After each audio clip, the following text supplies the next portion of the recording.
Say prayers in Tibetan tonight, since Sanskrit's not available. So, if you need one of the prayer things, have you got one? Oh, please. Do we know if the recorder's coming back? You know, I'm sorry to say, I don't know where it is. I will try to research that and figure that out. Just because I don't like to give this up, and I have to let go of it. I did unload it, Craig. Oh, you did, yes. So there's room. I unloaded it partially. Yes. I didn't even think of bringing mine. I downloaded iOS 7 on my iPhone today and ran into major problems with my calendar. So that took 4 hours off and on the phone.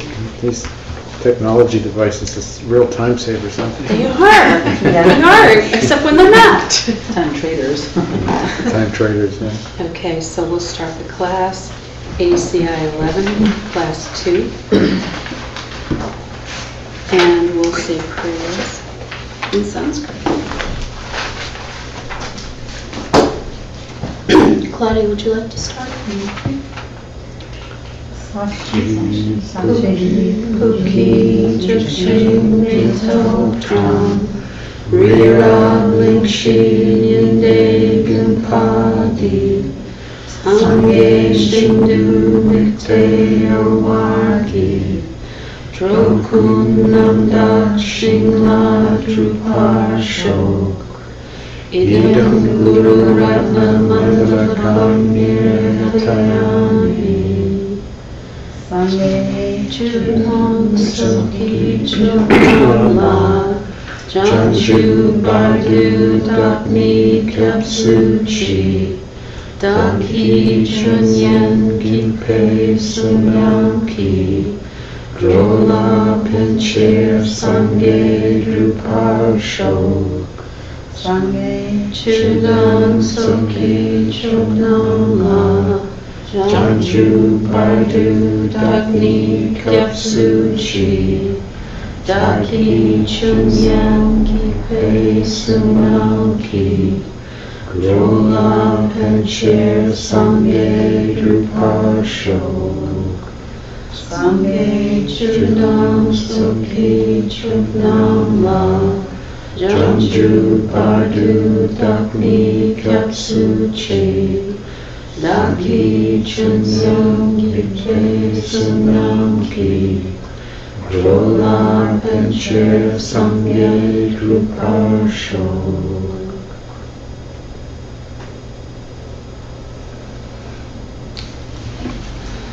So, if you have homework and you want to exchange it, you can do that now. And I wanted to ask how the meditations went from last week. Were you able to do it try to sit 6 days? You were? 5? Okay, that's good. That's a good one. That's good. And I just want to look at the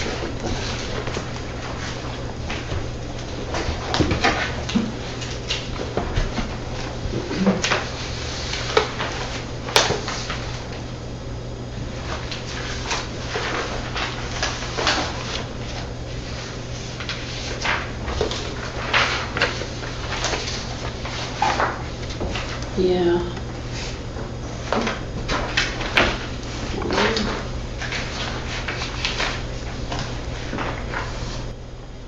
So did you spend any time thinking about your worst mental affliction? Yeah, did anybody have anything you want to say about that, about how far you got with it, or? Had a lot of mental issues last night. What? What did you say there were a lot to choose from? Well, I had a lot in the last couple of weeks. Oh, yeah.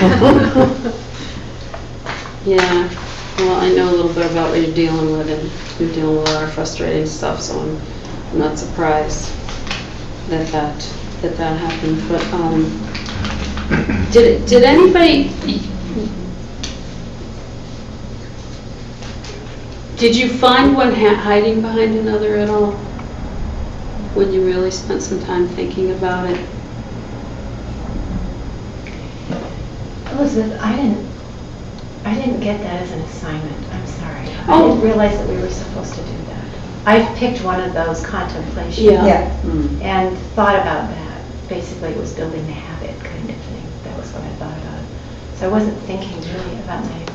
Well, I had asked you to, at the end of the class last week, to, that's okay. Well, I'll be Sorry. clearer on it tonight if I ask you to do anything else. But to think about your mental affliction, and I've gone over how one of the things that Lama Root impressed upon me was that sometimes the one that you think it is not that. There's one that's hiding behind it, and that may be because you really don't want to deal with it, or because it's what's propelling the anger, because I had talked a little bit about how I had felt anger was my worst one, or my most difficult one. I don't know, worst is the right word to use. But that pride, in many cases, was causing me to become angry because, you know, and then you can put ignorant desire in there, ignorant disliking, you know. And so it's kind of good to examine what is propelling what, and you know, there's, as Craig said, there's a wide array to look through, and so, well, maybe this week you can spend a little time on that, and that's like, I'll give you, if you have something come up, like if you have something that you're experiencing that you realize, yes, this is not the way I want to go. This is a mental affliction trying to grab me by the throat. So if you spend, you know, as after you deal with that, and if you want to reflect on it a little bit, and see if you have got it, see if it's the one that you identify as your most difficult one, see if there's something hidden behind it, and that kind of thing. So, does that make sense? Yes. Yeah, okay. So,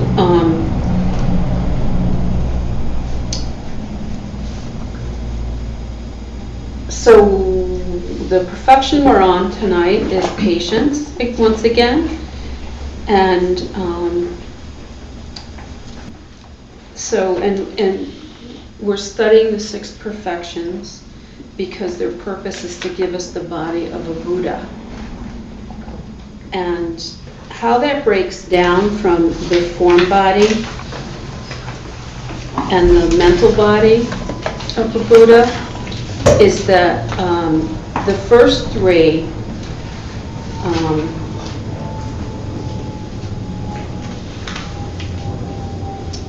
the giving, ethics, and patience help us create the form body.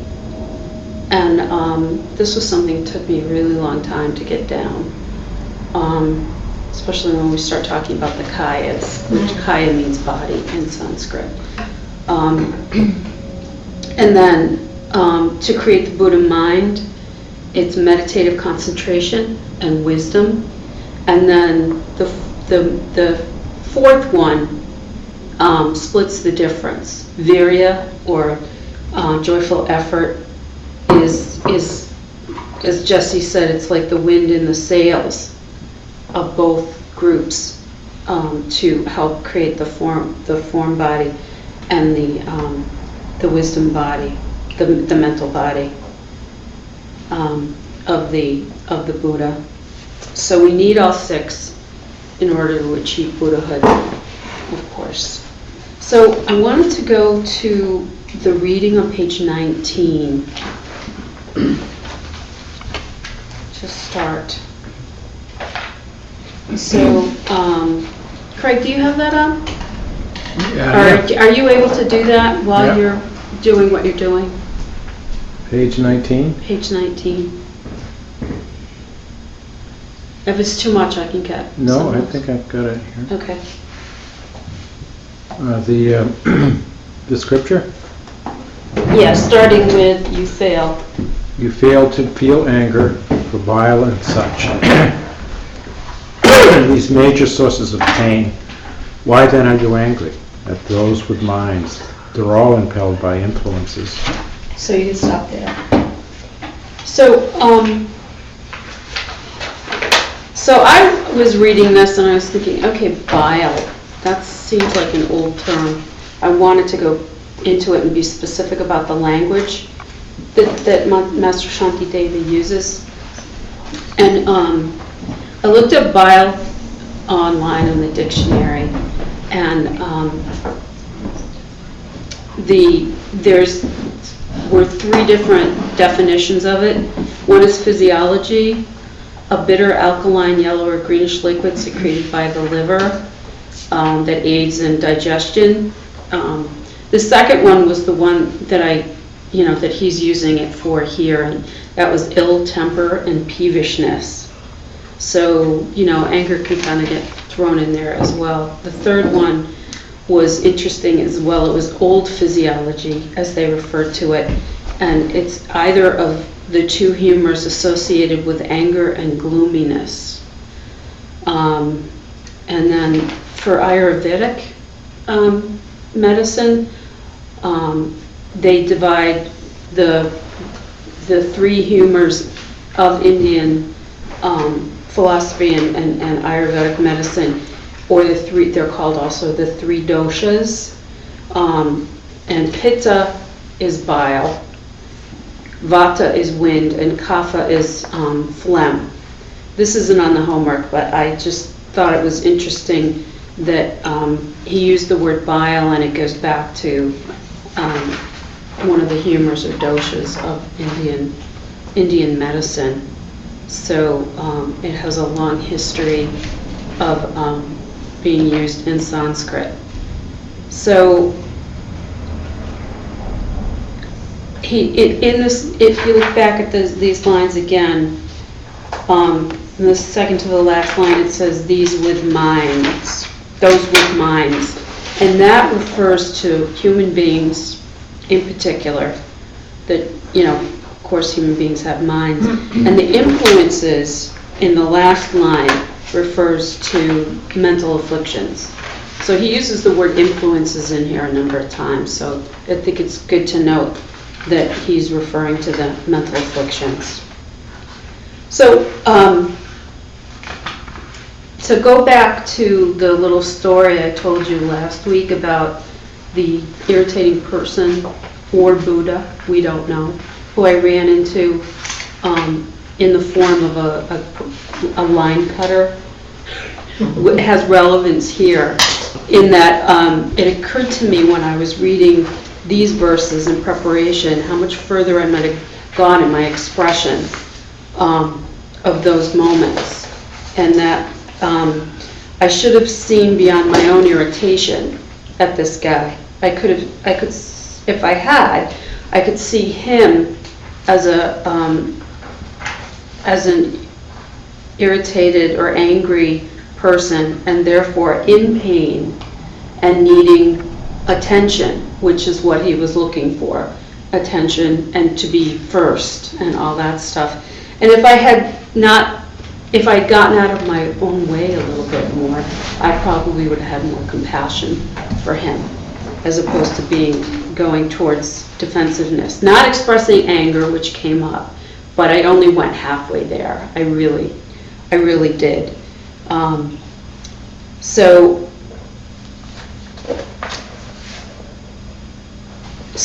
he didn't decide to, I labeled him rude, and he didn't decide to be rude.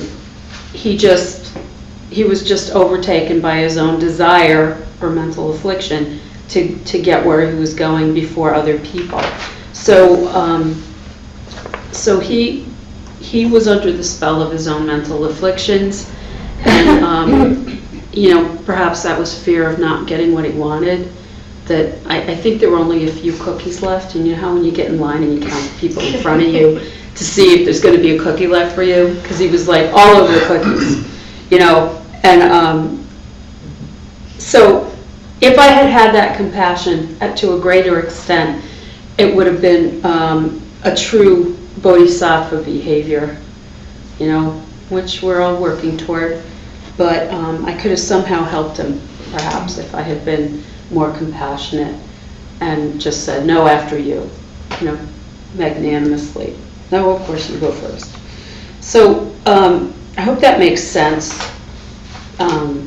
what I'm trying to articulate, because it makes sense in my own head, and I try to put it down on paper and make sure it would make sense to other people. So let's go to page 20 and continue the reading. Janet, do you have that? Starting with illness? Illness, for example, is something which occurs despite the fact we never wished it to. Just so, the arrival of violent mental affliction is something we never wanted. Continue? Yes, please. Anger wells up in people, despite themselves. No one says, I think I'll get angry now. Anger comes then all the same, and it starts without anyone saying, I think I'll start it now. Okay. I came across an interesting quote from Robert Thurman, and I found a great video too that I was thinking about maybe showing it, but it was like 15 minutes long, so I kind of ruled that out. But Robert Thurman says, just as bacteria and viruses and chemical pollutants produce diseases in your body without having any conscious intention of doing so, so an unaware person is driven to emotional anger by their mental addictions. And I'm not sure if he meant afflictions or addictions, but the two could probably be interchangeable in some cases. So,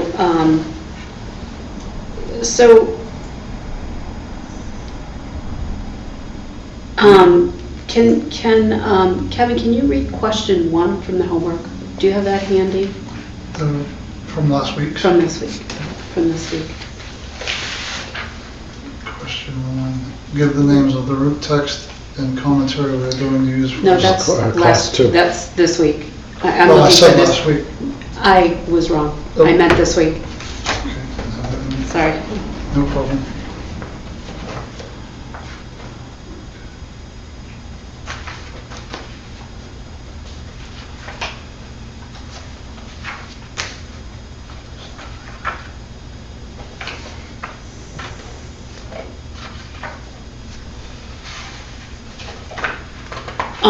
Does somebody else have it? Mhm. Donnie, Yes. go ahead. Yeah, so Kevin, I kind of sprung that on you. No problem. Describe the example that Master Shanti Deva uses to refute the idea that we can be angry at persons who harm us in any way, which appears to be intentional. Anybody have any ideas about this? In light of what was just read?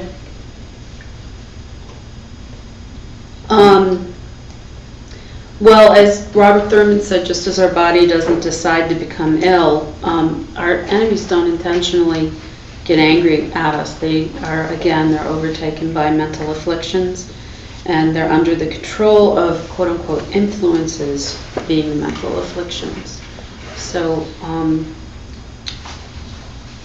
that's kind of the gist of the answer for question 1.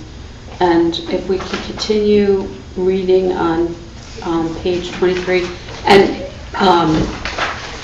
let me just go back and say that I'm citing the questions to make doing your homework easier, and I'm giving you the pages. So for question 1, it starts on page 20, and for question 2, it starts on 23.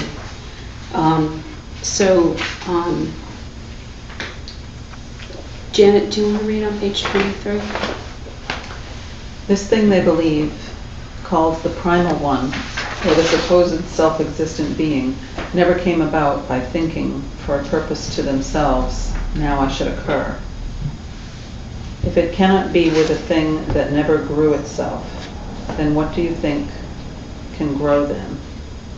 It must forever shift its focus to its object, a thing that never did come to an end. You can continue, if you would. Isn't it obvious that if this self were unchanging, then like empty space, it could never act to do something?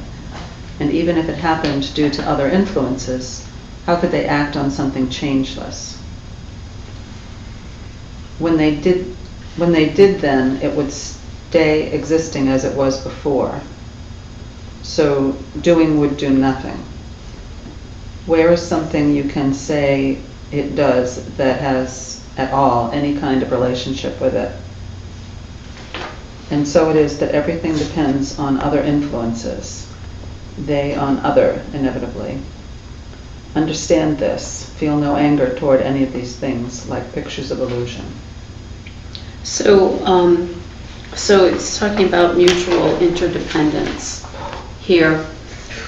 And, yeah, okay, well, I got a little explanation on it. Oh, goody. Let's go. It sounds confusing, but sometimes the scriptures are made to be cryptic so that you have to go to a llama to get an explanation from them. And I'll do my, I'll try to explain them and do my best. So, so what makes us angry is not the other person. So early Indian religions believed in this being the primal one, and it was a numerous belief. That's the school, but that's not on any of the homework or anything. And in Tibetan, it's Tso-wo, Tso-wo, pronounced Sowa. So there, I pronounced it wrong.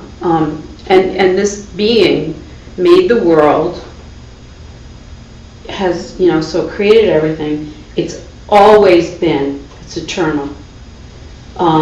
It's uncreated. So, and it's permanent and creates the world continually. So it's a permanent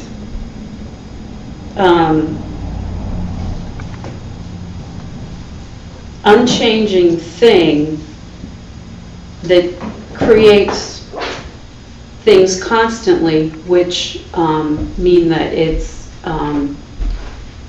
it has to be a changing thing. Because when you do something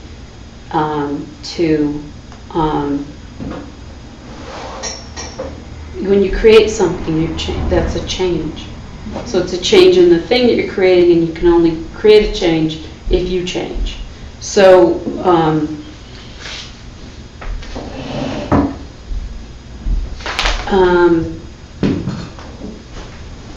so it's illogical.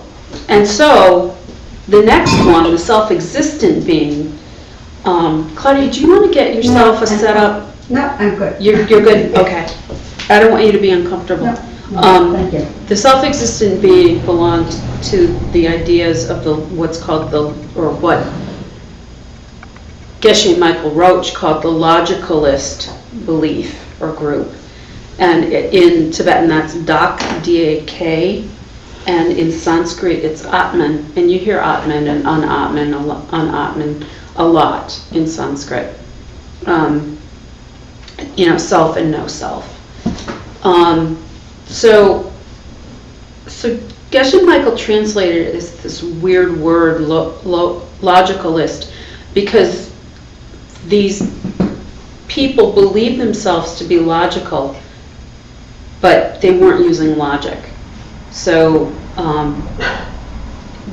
this self-existent being means the self, the big G's, as Lama Jesse said, and this one is eternal or forever. It experiences all objects in the universe with what Geshe Michael referred to as tendrils, meaning that it's not all pervasive, but it can experience everything all pervasively. So it is in that way, it's experientially, it's all knowing. It's unchanging and creates everything in the universe. So again, we've got that dilemma over from the Buddhist literally logical point of view, is that if it's unchanging, it can't be creating, and yet it was uncreated. So meaning there was nothing that came before it. It always has been. So the self-existent being experiences all objects of its own accord without relying on any other influence. So, and this is not mental affliction influence in this case. So the way that it's uncreated and creates the world may ring a bell as to our understanding of the external creator God, the Christian God, for instance. And I say that because that's my background. So, and this is the God that at some point in your life you may have found yourself mad at when something happens, like they create cancer. It's, they quote unquote create cancer in someone that you love, or you have a lack of abundance in your life, or even something as simple as bad weather that rains on your parade. So getting mad at an external creator God is something we may have experienced at some point. So that's what we're talking about, the object of that anger. Master Shantideva is saying that neither of these views are correct of the self-existent being or the primal one.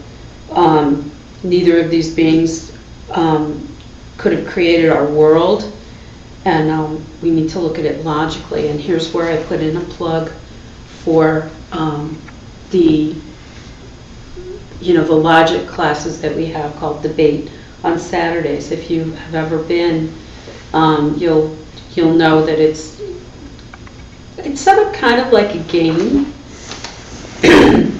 So there's a format you go by, but it's a really good thing to experience and to train your mind in a rational approach to answering questions that you may have about the Dharma. And it also helps tame the mental afflictions, because when you're in a situation where you're having a disagreement with someone, but it's completely formatted, so it's a safe place to be. You can maybe experience your emotions of frustration and anger, things like that, but it's in a very calm environment. So it's really good, as I said, at taming at helping to tame the mental afflictions. It also helps in answering questions that others may have that ask you. They're like, oh, you've taken a class in Buddhism, or you've been going to that place, and what does this mean?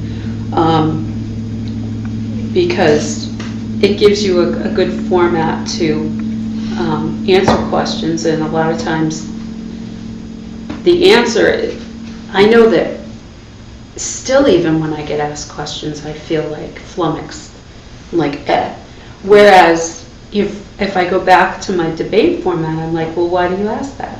So you get more information on why they want to know, because you may go off in a tangent about this, that, and the other thing when they just wanted to know, why it's Tibetan Buddhism or something. You know what I mean?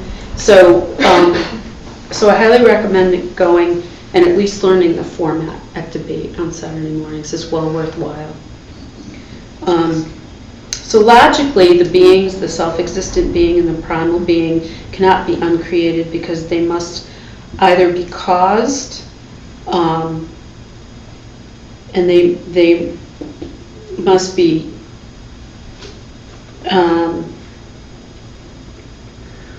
they must have been created by some previously existing being, or they must be eternal and unchanging, meaning that they couldn't create anything, because that would involve changing in and of itself.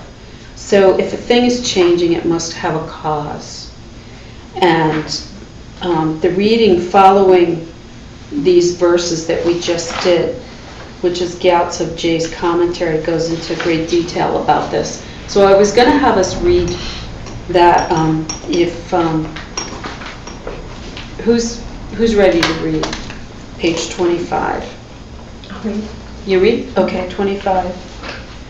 Here is the first point, a refutation of the idea that the primal one could produce all the expressions of the world on its own accord.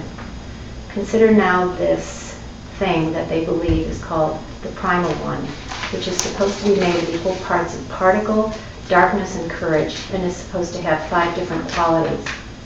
They say it does, on its own accord, create harms and other such things, all included into what are considered its expressions. Or consider the supposed self-existent being, otherwise known as the original mental being, which is said to experience its objects on its own accord. Neither of these, though, could be real, but the self-existent being and the primal one never came about by thinking to themselves, all by themselves, now I should occur for a specific purpose, so I can experience objects or create my expressions.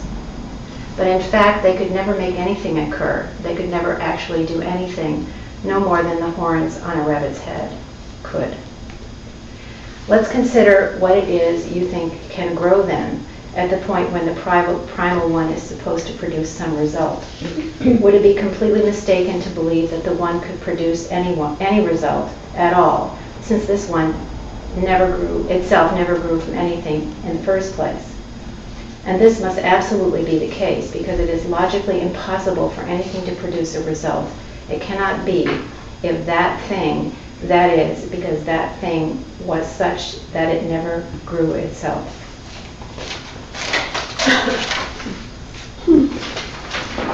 So we're talking about cause and effect, and on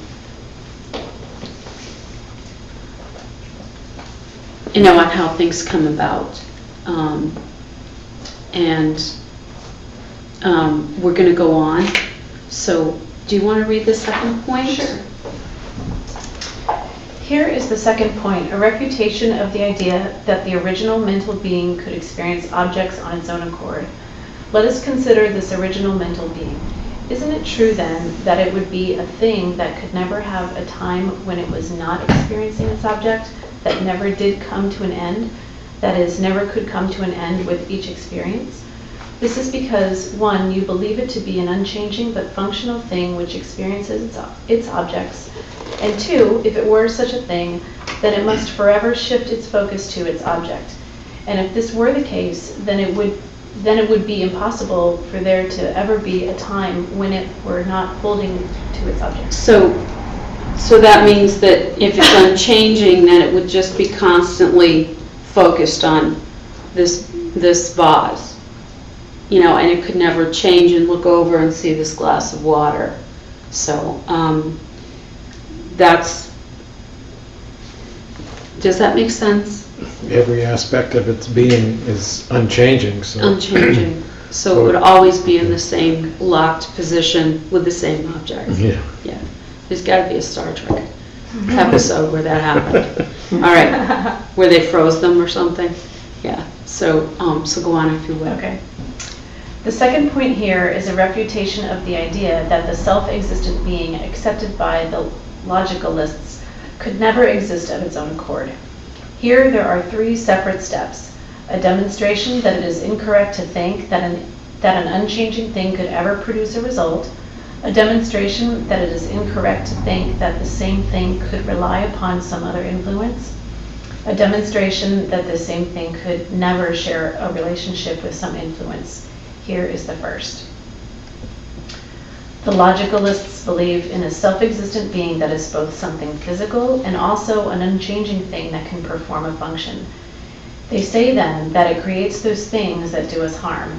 But isn't it obvious, isn't it very clear that if this self were an unchanging thing which could perform a function, then it would be like an empty space and it could never act to do something like producing an effect. So that's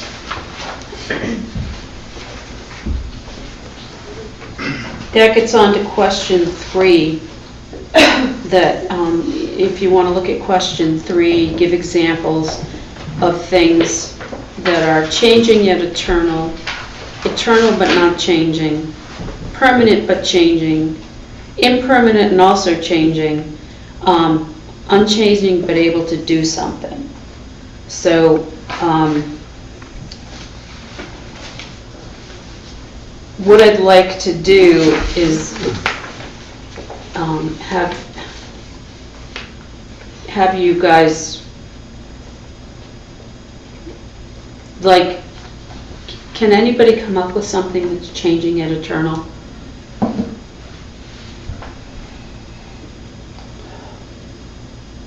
think simply. Think of your own being.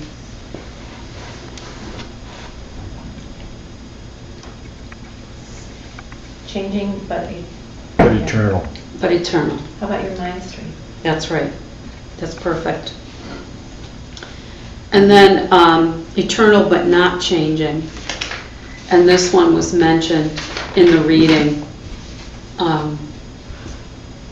Empty space. Yeah, great. And now permanent but not changing. No, excuse me, permanent but changing.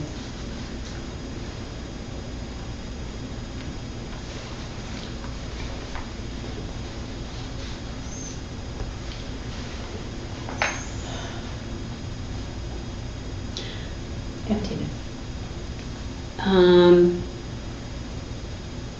I'm not sure if that's so. What's the third? It changes Permanent but depending what? upon what it's. Permanent but changing.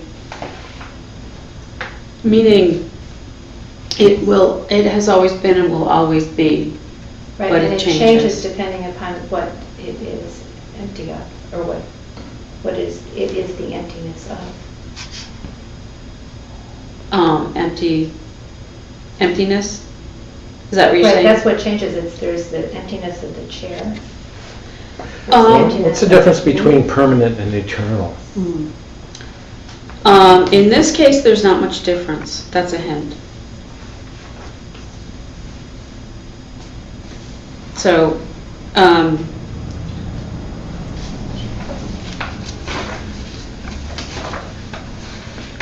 all right. Well, the answer that I had in my homework was also the mind. Yeah. Because it's, this is quite similar to, I'm not sure, and I can find that out. I'm not sure what the difference is between permanent and eternal.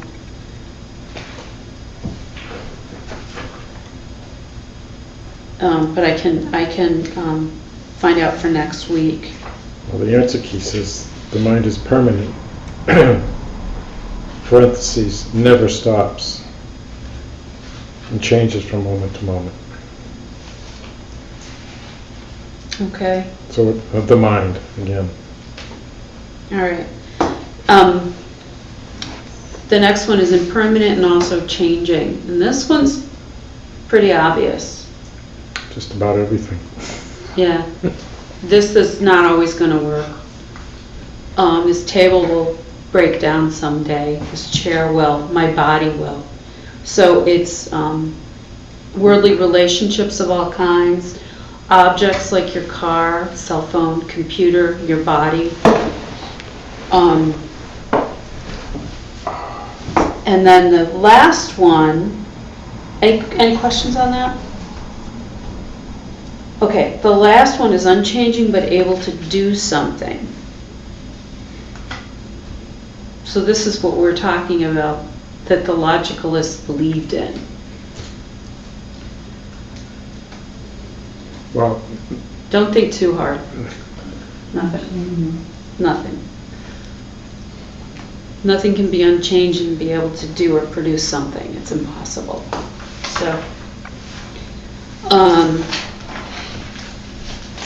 So what causes something to change?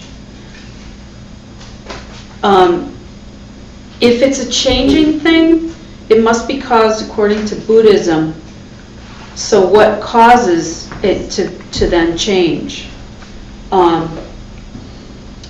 What makes sense here? And the hint that I can give you is it's like karma in that things are caused by the seeds we have planted, PFK. Projections forced on us by our past karma. And so each nuance of our experience is reliant on the nuance of the seeds, how the seeds behave. And the synonyms for this affected thing, the thing that is being, is a result of the cause, are changing thing, caused thing, produced thing, and this is in a Buddhist context. So, and this is, the questions in the homework 4 through 8 are actually all about changing things. So I'm going to talk about that for a little bit. So, yeah. Can I just? Yeah, I sure. don't understand. What is the answer to it? What causes something to change? What does cause it? Your karma? Is that what the answer Yeah, is? well, yeah. So In a, karma. for a mind stream, for a person, a being, Right. is karma. It's our own karma. So we're in control. So that's what he wants, that's what they want, is for the mind stream, from the mind stream's point of view. Yeah. Let me go to the, Okay.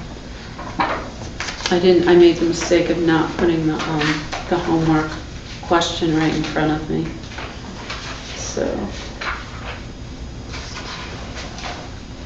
The question is, what causes a thing ever to change? To ever change. Are you talking about 4, right? yeah, I'm Yes. talking about 4. Yeah. So, the fluctuation of the energy of the cause. Okay?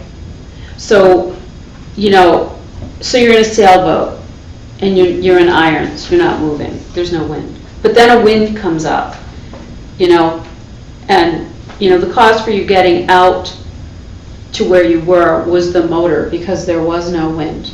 But the winds change at 3 o'clock in the afternoon. So all of a sudden you've got wind. And the cause, there's a fluctuation in the energy of the cause. The cause went from being, the energy of the motor to the energy of the wind that was going to move the boat. So it's just a change in energy. I'm not talking about them as objects, the wind and the motor, but the fact that the boat could move would be changed. And that would change whether the boat was stuck in irons or not, so it can move. Does that make sense? Sort of. What causes the fluctuation? Well, I mean, I get the it depends on karma, who- I get, It but well, the captain of the boat or any people on the boat, it's their shared karma, similar karma, that would cause that. But the karma of the boat's an inanimate object, so we're not talking about karma in relation to that. Well, if everything that we see, everything in our world is a manifestation of our past karma, Mhm. then our karma is causing everything. to Causing change. everything in the So- world. Yep. Yep. So it's just whether or not you get to motor or you get to sail. So,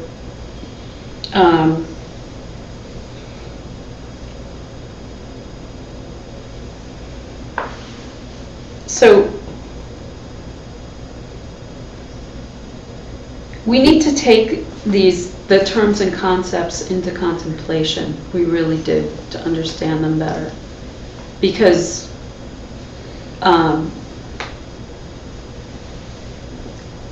I'm not articulating this very well, I'm sorry. I'm trying to put it into words that for a sentient being, as you said, everything is caused by our karma. Everything we experience is caused by our karma. And we are changing things. And we are eternal. Our mind streams are eternal. But we're not permanent or fixed. We're not, because we're changing things. We can have effect on things around us, and because of our ability to cause things to happen, we can change our karma. Because every situation we're in at every moment, there's emptiness. there's emptiness there, so that whether we come into an irritating situation, and whether we blow our top, or whether we deal with it in a calm manner and realize that, whoops. Well, for instance, I was with someone the other night who I was volunteering, and it wasn't a Sangha thing at all. But I was volunteering, and there was a person there who was doing everything she could to avoid working. She even volunteered me to do a really bad job. Not a bad job, but a job that I had to work like a dog while she stood around. And I was really getting irritated, and she was like, I didn't have anything to eat all night, and she was gobbling down food, and she went to the store to get something. She didn't offer to get me anything. She could see how busy I was, and I was getting more and more irritated by this. And I had to think, I was talking to a friend this morning, and it was like, in everything she did, I do. Every single thing she did. And everything that I pointed out, everything I can see in front of me that irritates me is something that's coming from me. So, Something you've done before. yeah, I've done, and I may do tomorrow, because I'm just that ignorant, So,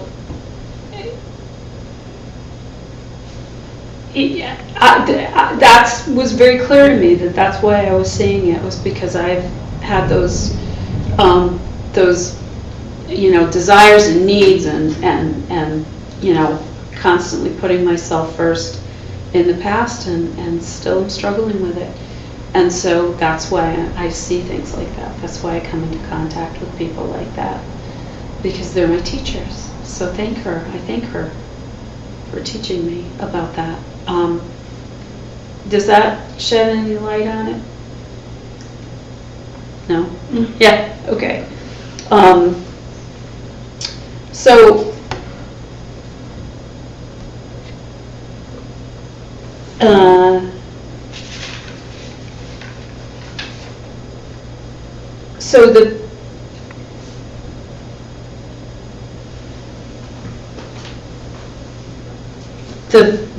the answer for 4, and you can look in the answer key 2 for clarity, but it's the fluctuation of the energy of the cause. And that is, the cause is karma. So I want to do a little contemplation right now. If you could close your eyes for a second and try to imagine something that's completely static and unchanging.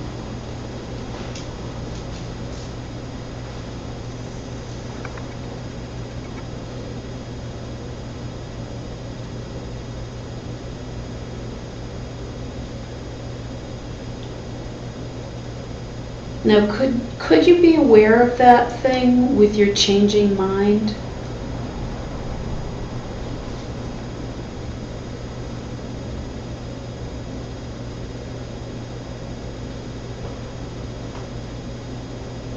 Could you be aware of anything that was perfectly static?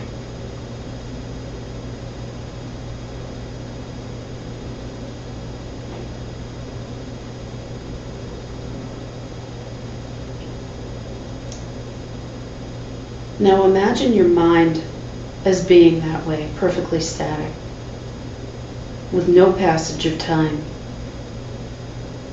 no awareness of that.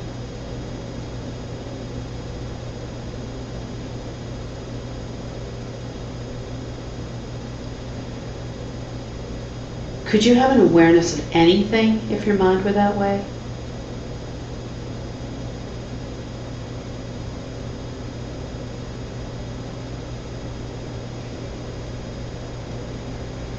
Could you be aware then of a changing thing?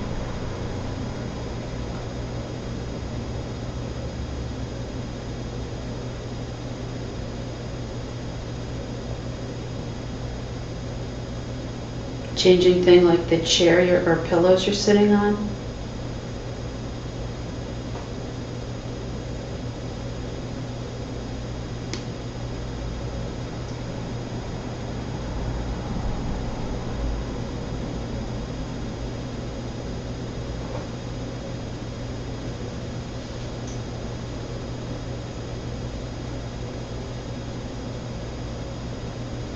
Okay, when you're ready, you can open your eyes.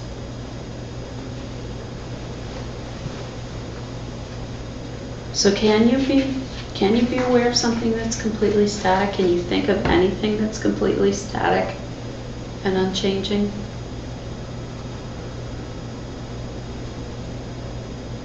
I can't.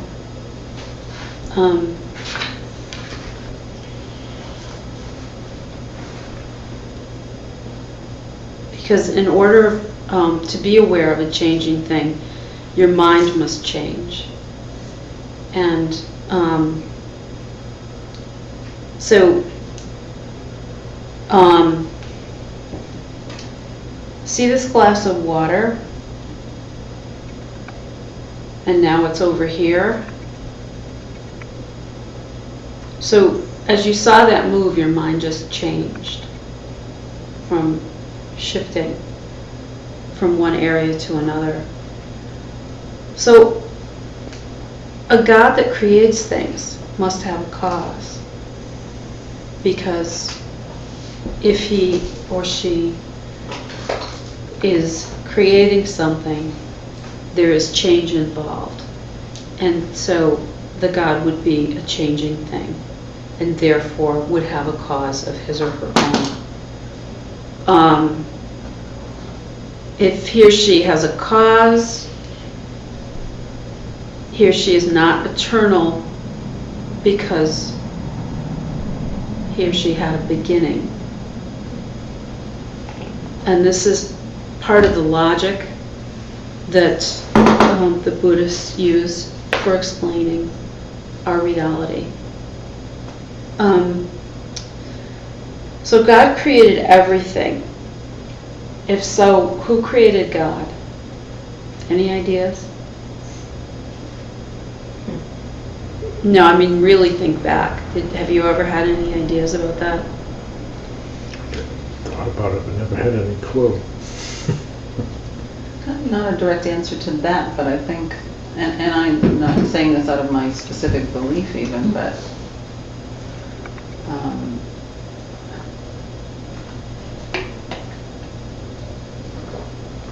I don't know, and the logic stuff makes my head swim.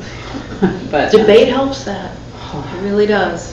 But I guess, you know, you could consider that it's a pretty special being that could create all of this, so maybe we just, you know, can't understand or have never experienced anything like the origins of that being. You know, this is just possibility. I'm not saying that that's, you know, But if how I we're see it, but we're made in his or her likeness, that's what one Yeah. tradition says. Yeah. then we would be able to, I would think we would be able to understand how that works. Yeah, okay.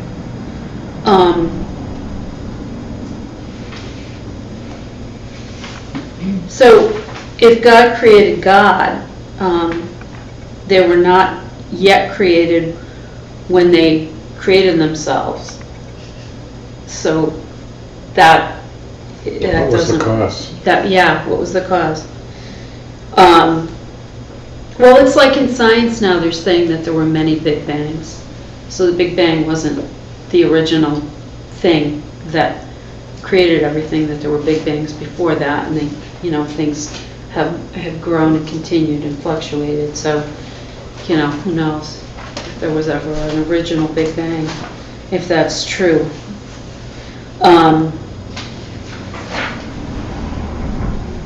So if we go back to an uncreated God, then he or she must be unchanging, and if so, could not create anything. So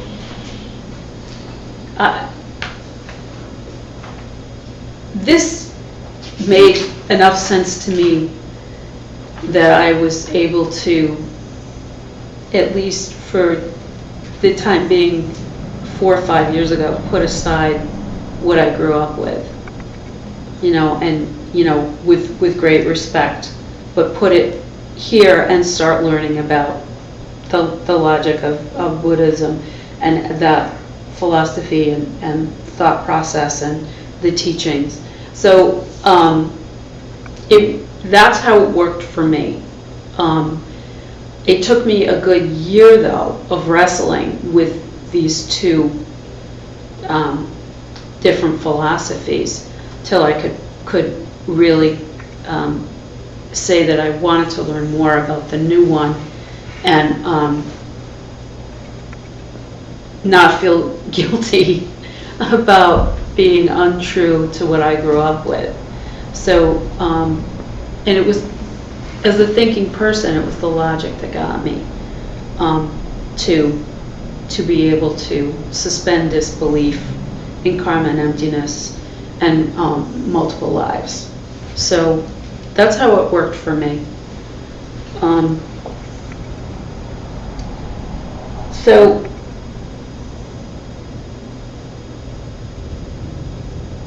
when you create something, your mind changes in order to do so. So God's mind must be the same. And this is the logic that Master Shantideva uses. If this God doesn't or can't exist,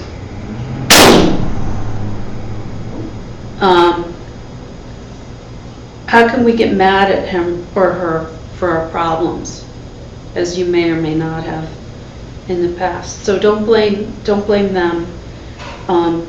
We're all responsible for our own experiences, and going back to PFPK, projections forced on us by our past karma. So it's very empowering, You may start to look at the fact that our own deeds created whatever suffering we're experiencing.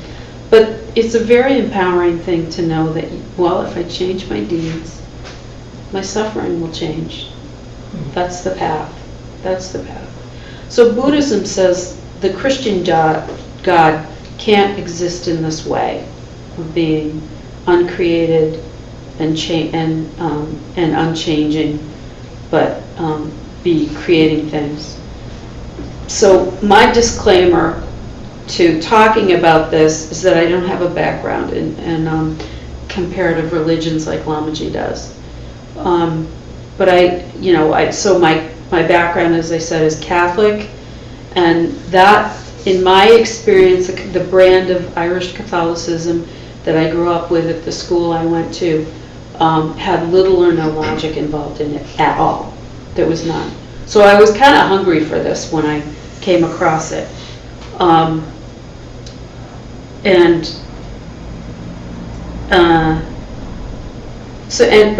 logic is, I never took logic in college or anything, so it was relatively new to me. But it makes sense, and otherwise I wouldn't have taken 18 courses in, the 18 courses, and which by the way go far beyond any study I did in Catholicism in 9 years of Catholic education. So there were a lot of rules, but there wasn't a lot of explanation about it. So and no retreats and no daily practice really. But my grandmother is interesting because my grandmother lived with us from when I was 4 to when I was 8, and she had a daily practice. She went to Mass every morning, but she was born in 1877, so things have changed quite a bit for many, many people in the last century and almost a half.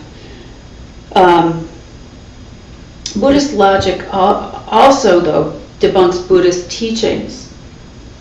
So I know that sometimes, I don't know how many classes you've taken, but that there's cognitive dissonance, and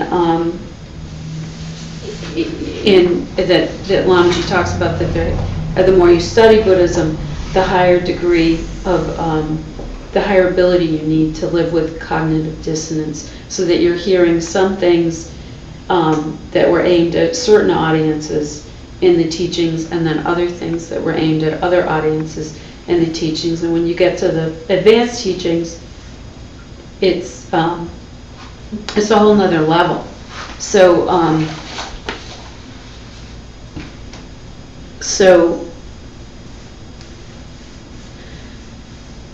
it's not like Buddhism's picking on other religions. It works on itself as well. Because the Buddha told us that we need to test things out for ourselves by using logic and using other things, using the 3 tests. Do you know what the 3 tests are? Craig, can you remember? Taste. Mm-mm. No, fire. Fire is one, isn't it? Burning. Yeah. Bonnie? Cutting. Cutting, yep. And this all like gold. So what else do you do with gold? Touchstone. Touchstone, yeah. So the cutting is by logic and direct experience, direct experience. The burning is by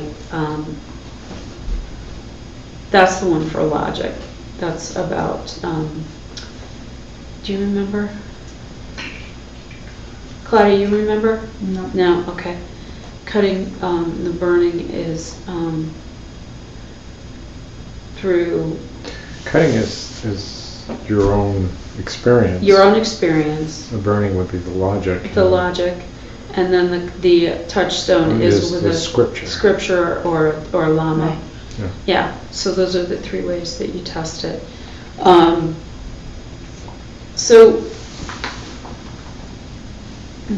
in our world, things are mutually interdependent, as I said. So if God changes things and is changed by it, it would start to fit the Buddhist logic. But if God is static, Buddhism says that can't be. We see images of what it'll be like when we're a Buddha, or we have visualizations with stories of the ground paved with lapis lazuli and so on. But it may look just the way it does now when we're a Buddha. The difference would be that our lack of mental afflictions, that we'll be happy and our minds will be free, and what we experienced in the past as suffering will only bring us happiness. Our minds will be able to understand things at a level of how they work that's and so thoroughly that nothing will make us unhappy. We may even have pain, but no suffering. So I'm going to move on to the reading on page 29. The verses. Craig, do you have those up? Yeah.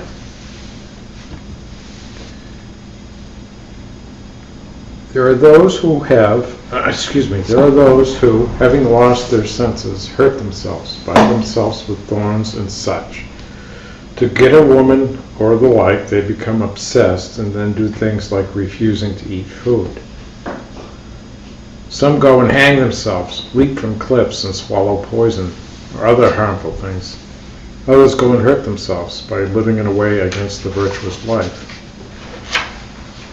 If people are driven to do it because of their mental afflictions, and even kill their own dear selves, what surprise could it ever be to see that they also act in ways that harm the bodies of other people?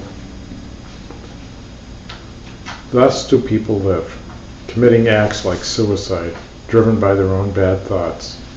If by some chance you cannot feel some pity for them, at the least withhold your anger. So we get angry at those who hurt us, but in light of this, they're really just hurting themselves. So, and there are teachers, as I said, for me anyway, to reflect back to me my behavior from the past.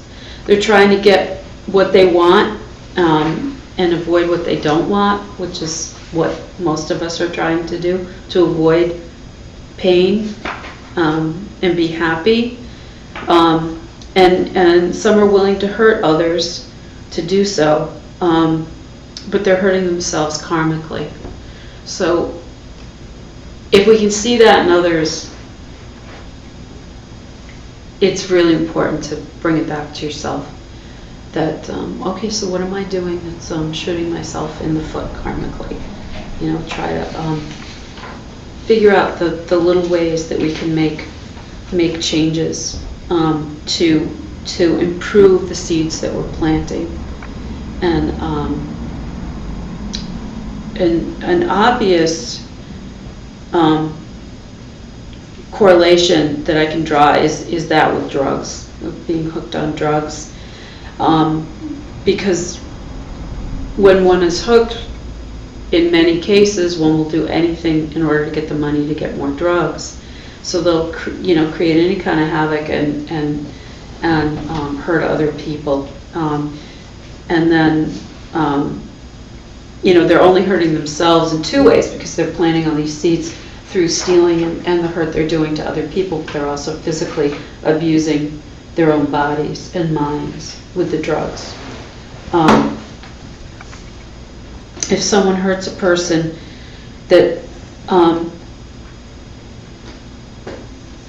if somebody hurts you, they may actually be a tantric deity there to help you, like super secret Buddha. If you're looking through ultimate reality as opposed to conventional reality. So, that's how I'm trying to look at this woman from the other night. But if we look through conventional reality, we might allow anger to rise. We might allow ourselves to get really pissed off, or see them as or we can see them as suffering beings, and then have compassion for them. So I'm going to go to page 32 now, to the verses. Contemplation 10. Bonnie, you want to read? Sure. If it is the very nature of those who are children to do harm to others, then being angry with them is wrong as hating fire for the fact it burns. And if the nature of living beings is to be thoughtful, then all their faults are occasional, and being angry with them is wrong too. Wrong as hating a puff of smoke in the sky. So I think the last imagery is really lovely. The puff of smoke in the sky. So there's two ways to think of other people. That they're inherently bad, and they're out to hurt others, including yourself. And if their nature is bad, then that's like the burning in fire. If their nature is bad, why would you get mad at fire for burning? So if it's their nature, there's one way to look at it. Still, you shouldn't get mad, because that's what they are, that's who they are. Secondly, if you look at things that people are good, and any harm they bring us is transient, then this occasional event will pass, so don't get mad at them, because it's just a passing thing.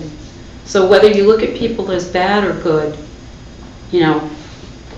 there's no reason to get angry with them, according to Shantideva.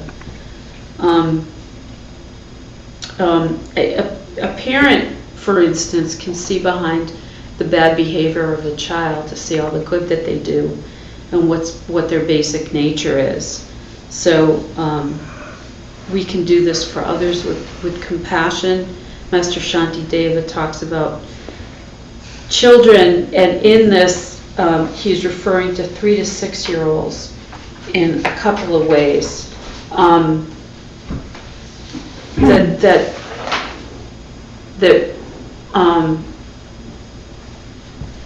As adults, we're just like those children. We're not spiritually evolved.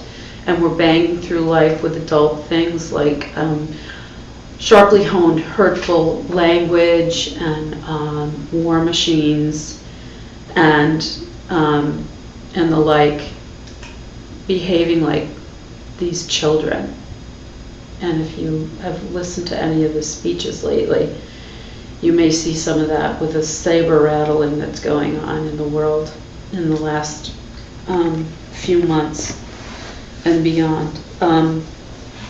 So the second use of child in this is a reference to non-Aryas or Sosokewos, and in Tibetan, anyone who's not seen emptiness directly, that's what a Sosokewo is. It's also, I don't know if he's still calling him that, but he used to call them suffering schmucks, that we all are.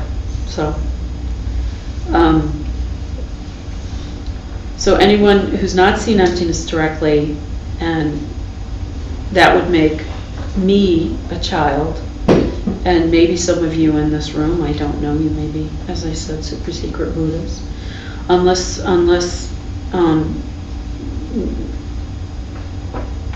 you're just here to help us all get enlightened to be present. So I want to go on to question 10.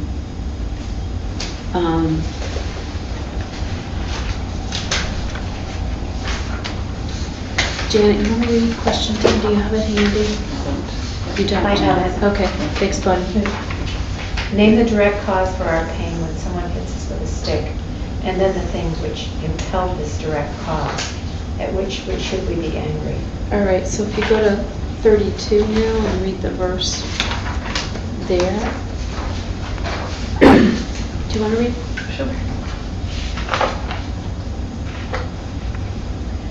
If it is the very nature of those who are children to do harm to others, then being angry with them is wrong. As wrong as hating fire for the fact that it burns.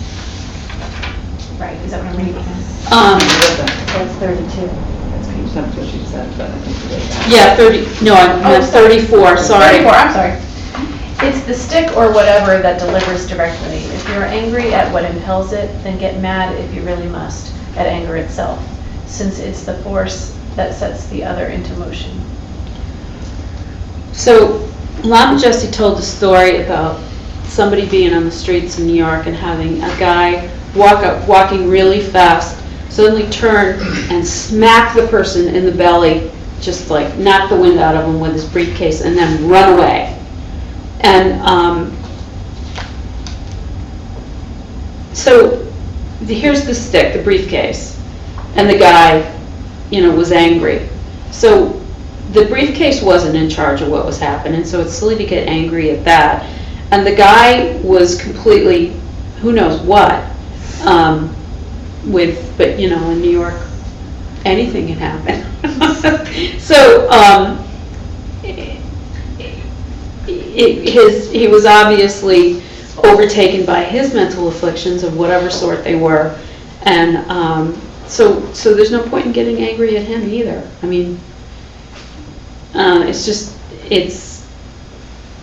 silly. So Lamaji invites us to go medieval, to quote him, on our mental afflictions, but it can be tricky because we can delude ourselves in using our anger, thinking we're using it on our anger, and maybe having it spill out. So it needs to be done with great care.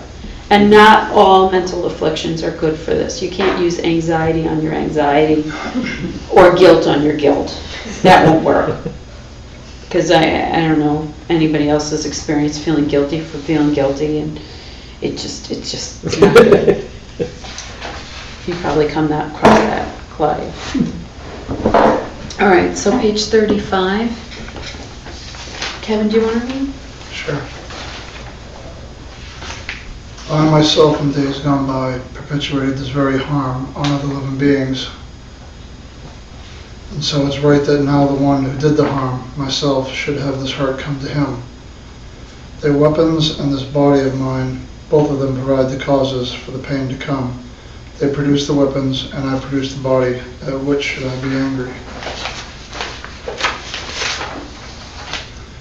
This blister in the shape of a man, unbearable if someone touches it, filled with suffering.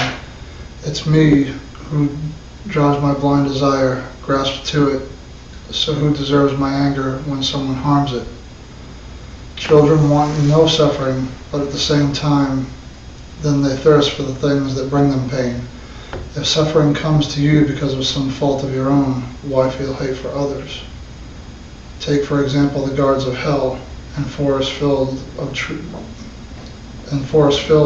with leaves, made of blades of swords.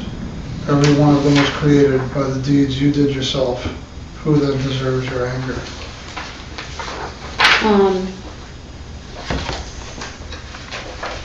I cited that one for question 11.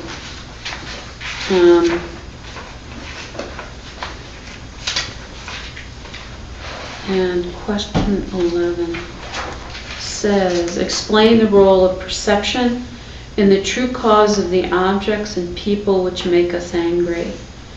So,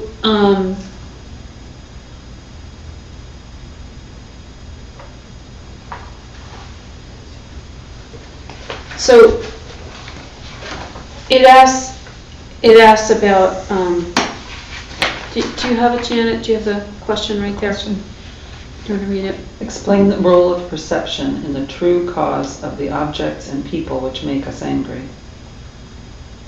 So, I keep going back to PFPK, the perception for projection, forced on us by our past karma.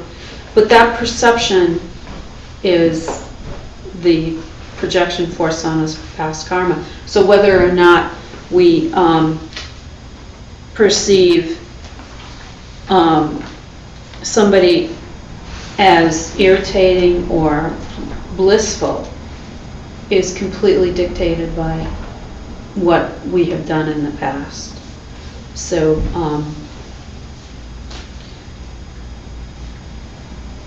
so if we've seen somebody, if we've been the irritating person in the past, which I know I have,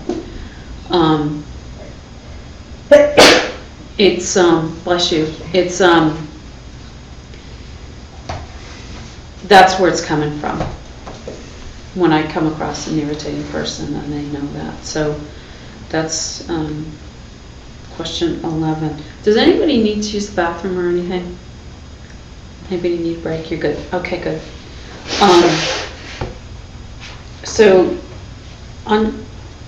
going on to question 12. Do you want to read that? Do you have it, Janet? No? Okay, sorry. I keep passing it back and forth. All right. Why do we live in the desire realm where a human body is sure to be hurt by other people and things constantly? Okay.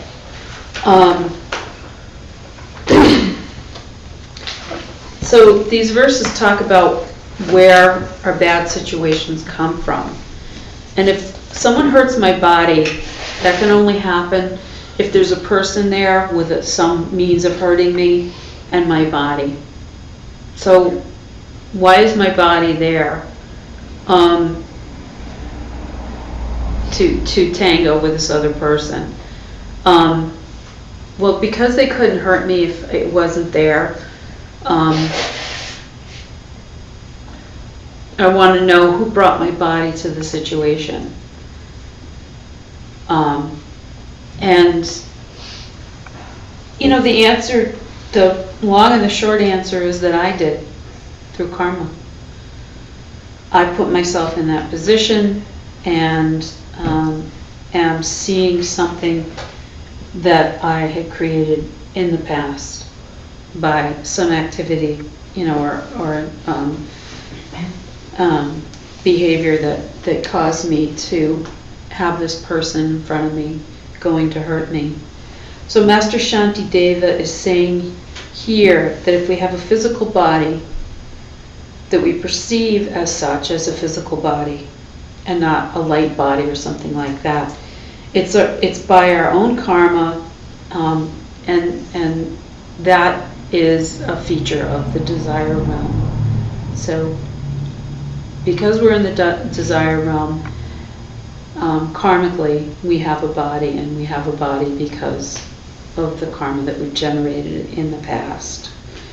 So, if we're in the desire realm, we are suffering. Everyone in the desire realm is suffering, even people who appear to have everything, you know, whether it's financially or relationship-wise or anything like that, because, you know, they may be able to afford many, many things, but all those things are going to break and frustrate them. I was saying about how my iPhone was making me frustrated today. So,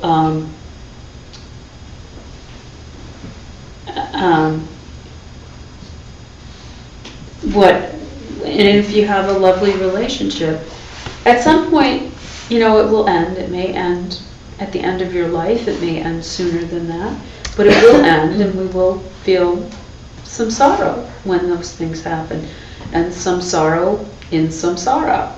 So,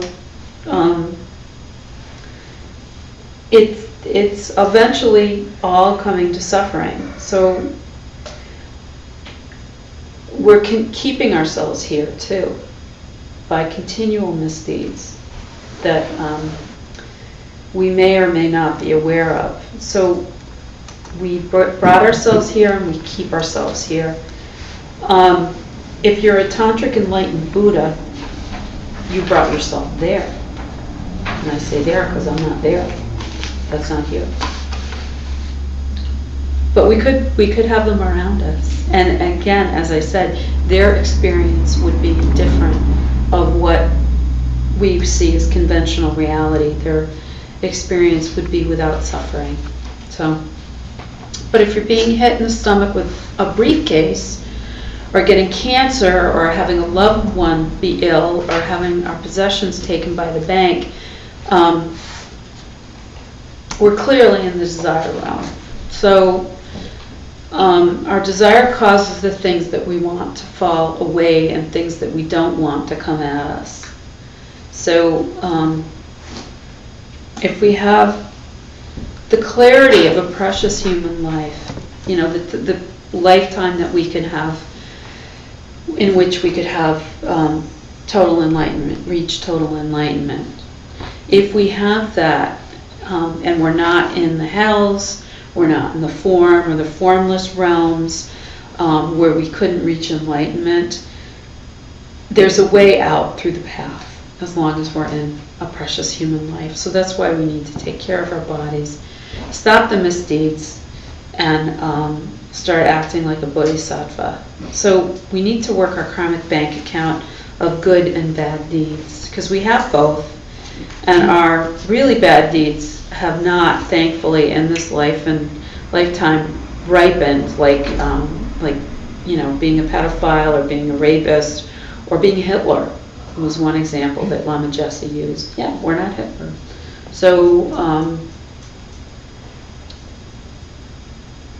that would, you know, if we were doing things like that, we would be going to the hell realms in our next life.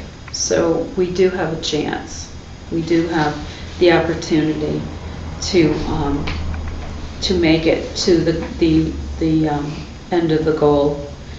So the second to the last line, children want no suffering, but at the same time, then they thirst for things that bring them pain, strikes me, because although you may be an Arya, and I don't know it, and this doesn't apply to you, but we others clutch to that which causes us pain like children, you know, that burning coal that we don't want to let go of. Ow, ow, but don't take it.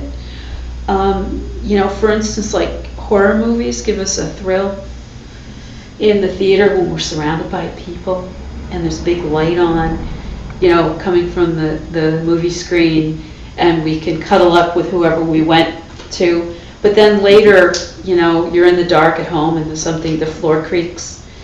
And, you know, your mind goes to all these terrible things that you've just seen. And yet teenagers continually go to them. I mean, I think maybe all of us have outgrown that kind of thing, but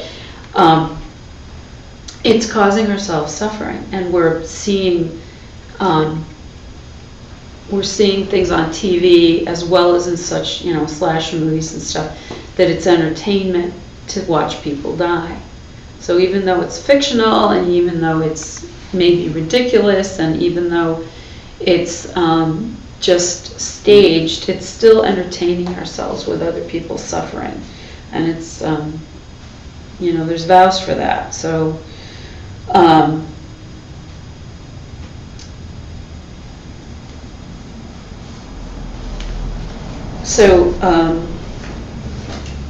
another example I came up with, which is really, I hesitate, but it's just like eating really hot, spicy food. So it's like it goes down really well, you're guzzling beer or juice or whatever to put the fire out, and then later on, you get the indigestion, and the next day you get really uncomfortable, and watch out for that. And yet we continually eat hot food,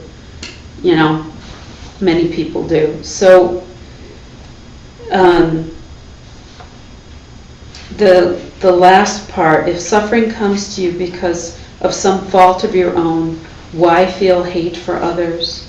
Take, for example, the guards of hell and forests filled of trees with leaves made of blades of swords. Every one of them was created by the deeds you did yourself. Who then deserves your anger? So now he's getting into the emptiness of things, and the karma. Master Chandrakirti quotes the Buddha as saying, wandering beings, which means beings in the desire realm, without exception are born from karma. So karma means action in Sanskrit. And any and every action we do creates our world. Everything. Everything. The karma cam never goes off, as Lamaji says. And because things are empty of any inherent self-existence, we have a choice of experiencing things as pleasurable or painful. Because as we work toward being a Buddha, becoming enlightened, and we stop seeing other people as out to get us, or as they're the reason for our pain, and we start to take responsibility for things, it's a great relief. It's a great relief because you can change things. First, you can know you can change things, and secondly, you realize you have a choice in how you react to situations, so that you don't have to get all twisted around the axle about somebody who cuts you off in traffic, because it's like, oh yeah, I used to do that all the time. So it takes a lot of habituation, a lot of practice, but it's possible. So we have to figure out, though, where the angry people are coming from, where the irritating people are coming from.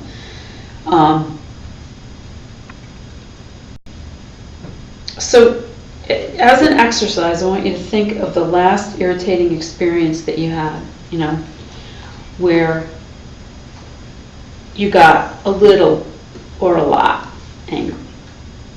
So if you think about that for a moment.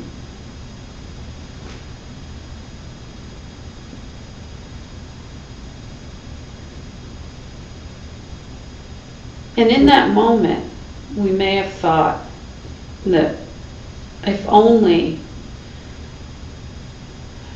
this person wasn't here, was gone. Feeling heavy anger like in the chest or wherever it is it manifests in your body.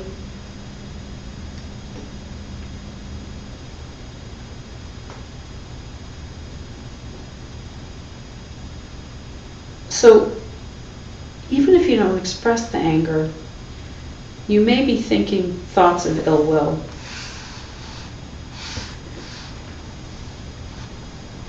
So once you get beyond the actual physical response, there's still more to work on in your thoughts. So you can go ahead and open your eyes.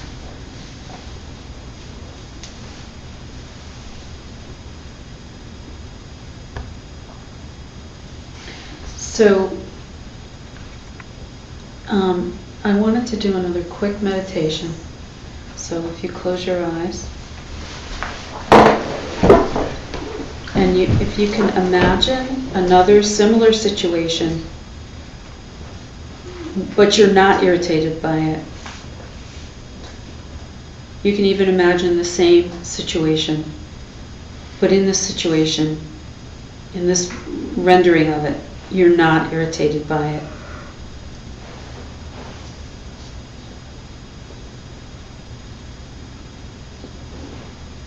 How does that feel?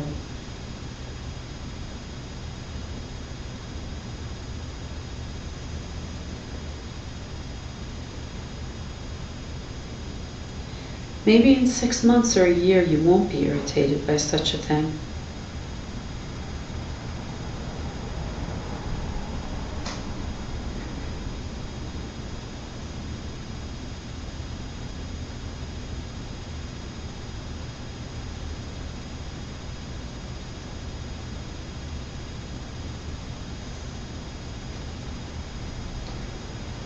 How could this person be irritating if, through shifting my mind, I'm not irritated?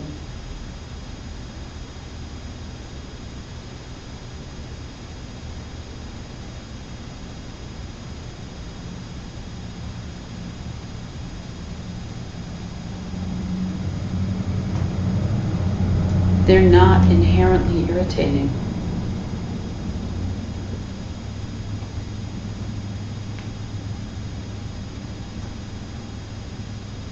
It can't be their fault.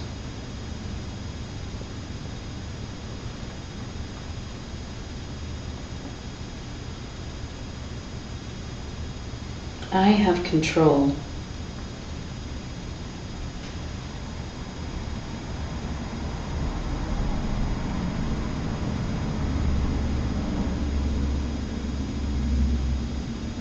If I change my habitual response to compassion from anger, I can do this.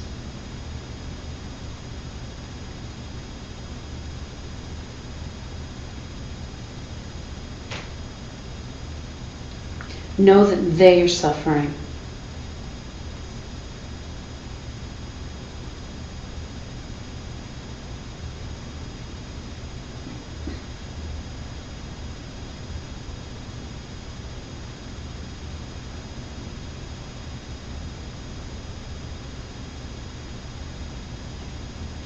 Visualize yourself doing this and see if you can feel the good feelings, gratification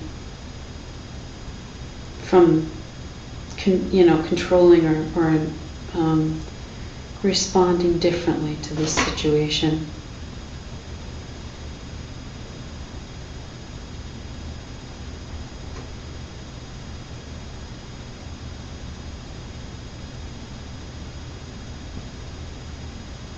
Okay, you can open your eyes when you're ready. So, I think we've all heard the examples about the irritating person, that they can't be inherently irritating because their dog loves them or their wife loves them and doesn't find them to be irritating. We've also heard the examples of the emptiness of our deeds, that when you're angry, think, where's this problem coming from? Master Shantideva answers this, that the problem is coming from our mental afflictions. And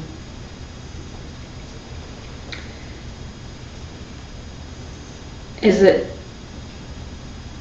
the person, the object of our problem, is it the feeling of unhappiness that's their problem? The feelings that we're having, is it their problem? Is it in them? No, it's in me when I'm unhappy.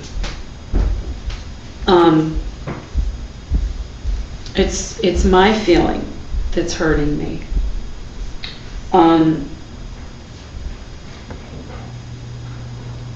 I can't feel their feelings, so their feelings can't hurt me. I don't know about you, but I get really overwhelmed in situations like that. So I can't tell whose feelings are whose. So this has been a really great tool for me to help it. I think it's because I grew up in a kind of boundaryless environment. We never knew whose feelings were whose at home. So, so this has been a great teaching for me and a great tool for me to sort through all that and own my own stuff and not own other people's stuff. So isn't it obvious then where the problem lies? That it's internal, it's within each of us. Lama Root asked a question, can someone else make us angry or happy? So in light of this, it really is in our hands to change our habitual responses and to change how we experience things, whether it's happiness or unhappiness. So maybe as a bodhisattva, you do yell back at an angry person. And as a bodhisattva, you'd be doing it out of love because you knew it was going to be helpful for them. You'd be doing it without anger.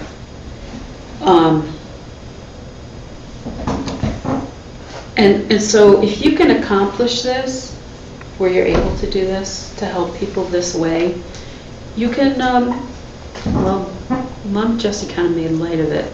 That, now you can yell all you want. And, but you probably won't want to, so.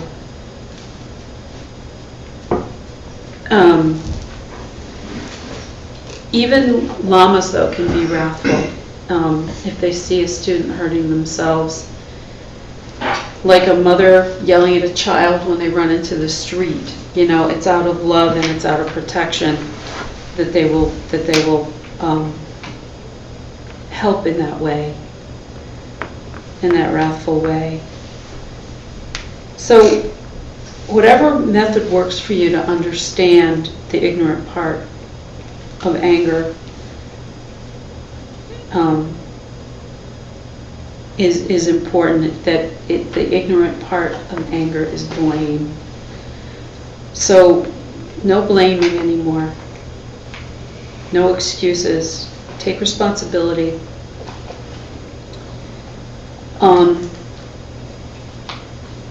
In the past for me it's been all their fault. They did this and it was them, the they that is them. So I have been blaming them for most of my life. And culturally it's pretty acceptable to do this. It's all someone else's fault. But that's a really hopeless stance to take, isn't it? Mm-hmm. Because you are completely disempowered at that point. And if we can't affect things, we might as well all give up now and just do whatever we want. And if we can't help anything, change anything, or do anything, it really relates to randomness and can lead to nihilism, believing that nothing matters at all, which is,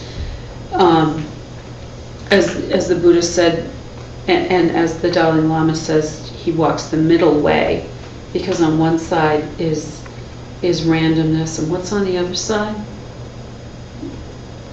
Nothing. Nothing, nihilism? Nihilism. Yeah, so we want to make sure we stay out of those ruts, those ditches. So, for instance, medicine for a long time now has told us that we take a baby aspirin if we have a cardiovascular issue, that a baby aspirin a day will help us. But many people do that, but at the same time, a lot of them still have heart attacks and still have problems cardiovascularly. So if the aspirin worked in every case, we would know it was inherently effective. But it doesn't, so that proves the emptiness of it. that it works for some but not for others, and that it's not inherently got any qualities of its own from its own side. So more on health is health cause for happiness? No. Because, I agree with you, because I know a lot of people who are unhealthy who are very, very happy, who have, ongoing and chronic health issues. And I know a lot of people who are very healthy who are miserable. So health isn't the cause for happiness. It's also quite empty. So over the last 100 years in particular, science has allowed us to live longer, especially, as I said, the last century. And we may one day live to be like 200 years old. But people are unhappy now. So why is 200 years better? Especially if you're going to be infirm, seriously infirm for a lot of it. So long life doesn't necessarily make us happier. We've all pretty much probably known one old curmudgeon, pretty sure, that was very long lived but miserable. So it's was it Betty Davis said, or was it Katharine Hepburn? Getting older ain't for sissies. So, What was that again? Betty Davis or Katharine Hepburn, I don't know which it is. I think it's Betty Davis, said, getting older, it ain't for sissies. Oh, yeah. So, but I do believe that the more happiness we bring into our life, the happier we'll be to get older. So, which isn't the easiest thing to face. So, change those habits now. Don't wait. If we do the right things, even though they're very difficult, and take responsibility for our own happiness, we can be happy in good and ill health, whether facing an angry or irritated person or in good company, and every day will be a good day, which is what Lama Rim tells us to do, practice happiness. So, to go ahead, does anybody have any questions on anything?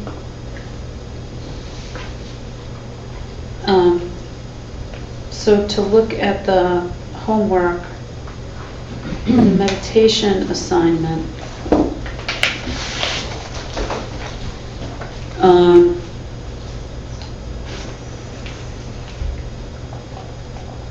if you want to read that out loud, Bonnie?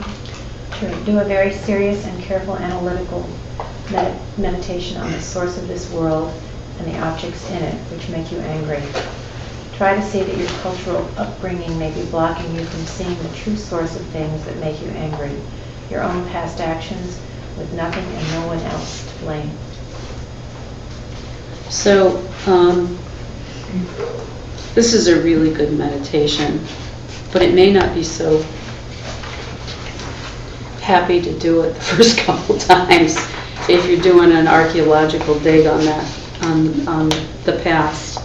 But if you can do it, 5 or 6 times a week, I'd really appreciate it. And put the times down on your homework. And what did I say?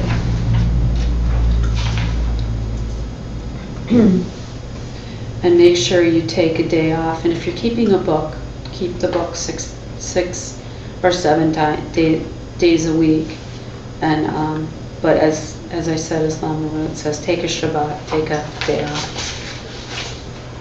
So we're going to do the prayers in English now. Get done a little early. Kevin, you want to say the prayers for closing?